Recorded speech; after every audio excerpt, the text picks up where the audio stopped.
We're learning Zila Nishmas Etta Ahuva Kelim Perek Ches Mishna Yod Maga Tame Meis.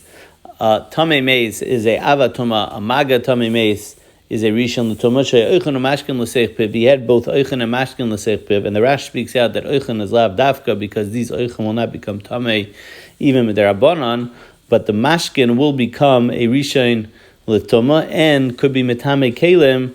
It's a Gzeira Misham Mashke Zav. Zav, it's one of the Yudches Davar in the first parak in Shabbos on Daf Yudalad Amabez, and that's what happened, that this Mashke now is being Metame the Taner. Why? Because what happened? He was Hichnis Roshei La'avir HaTaner. He put his head into the ear space of a Taner, and the Taner now becomes Tameh.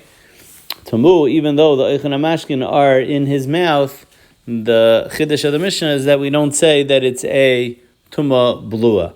And Hu Adin, the other way around. If it was a Tahar Dika person, Shaya Oichen Umashkin Seichbe, but here it can mean Oichen or Mashkin in his mouth. Vehichnis Roishe La'avar HaTaner, he puts his head into the airspace of La'avar HaTaner Tameh. Here the Taner is Tameh. So then Nitmu, the Oichen and Mashkin become Tameh. Because even though we learned that there's a halacha that a klicheres that's mukav tzameh psil is not going to become tameh when it's inside a taner, but an adam does not have that tur. The Rash brings the Tosefta says that an adam is not matzel miyad klicheres, and therefore the oichen or mashkin that's in his mouth will become tameh from the tameh dika taner. The end of the Mishnah says hayoichel dveila be Yadayim Musavis. Yadayim Musavis is Yadayim which are Sheni L'Tuma. Stam Yadayim, they gave a halacha like a Sheni L'Tuma. And Hichnis Yaday L'Seich Piv, Lital Esatzari. Stuck his hand into his mouth, thereby getting his hand now wet with the roik, with the spit from his mouth. He stuck his hand in Lital Esatzari to take a rock, but now there's liquid on his hand. So Rameir Metame, Rameir says that now the devela is going to become tameh.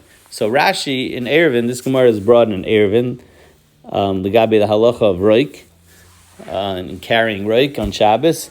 But over here, we're talking, the Rashi over there explains when it brings this Mishnah that roik, that's talking about a devela of truma, and the roik is machshir the devela, because the oichel can only become Tameh if it's huchshel lekabel tumah, if it's wet. So this roik is machsher that now it could be mekabel tumah.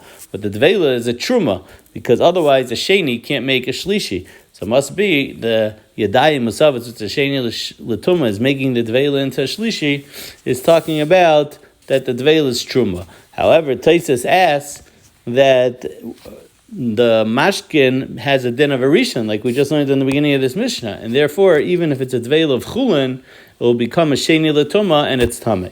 Hakupan our Meir shita is that the roik has a halacha like mashke.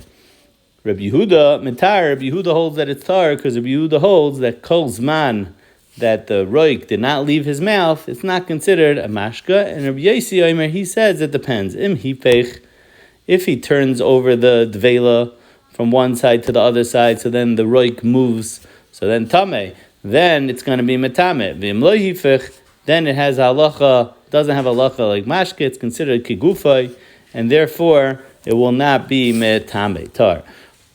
Mishnah ends off that even Rabbi Yosi is going to be masking, if you have a hoya pudjan l'seich piv, if you put a coin into your mouth, and the Rash explains that miter shab pudjan bepiv, if you have a coin in your mouth, motzei haroik, ve'ein hatzama lishtes, it generates more spit, and now he's not thirsty to drink, and that's why he was doing it. So Yossi Omer im litzamay tameh, because then that roik does have a chashivas like mashke. Mishnah Yud Aleph Ha'isha.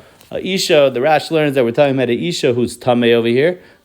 Shenotav chalav meidadeha, that milk came out of her, dripped out of her. V'nofal la'aver hataner, and fell into the airspace of a taner.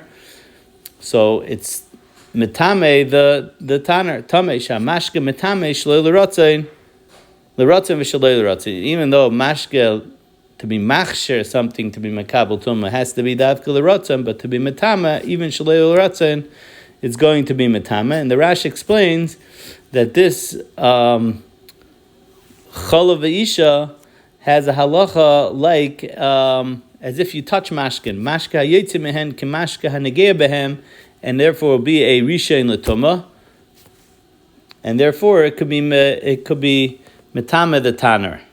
Like we said before, that mashka they made exer in it that it can be metame a kli. Similarly, haisa this isha tameya, again the way the Rash learns, garfasai vihika hakoitz v'yatzim men adam. She's cleaning out her oven and a thorn touches her, and now dam comes out of her. So that dam is a mashka. Or she burnt herself, she puts her finger in her mouth, so now there's roik on her hand, so the roik is a mashka. So either in the Reisha there's dam, or in the Seifa there's roik. Nitma, it could be mitamer the tanner, the same way we just said.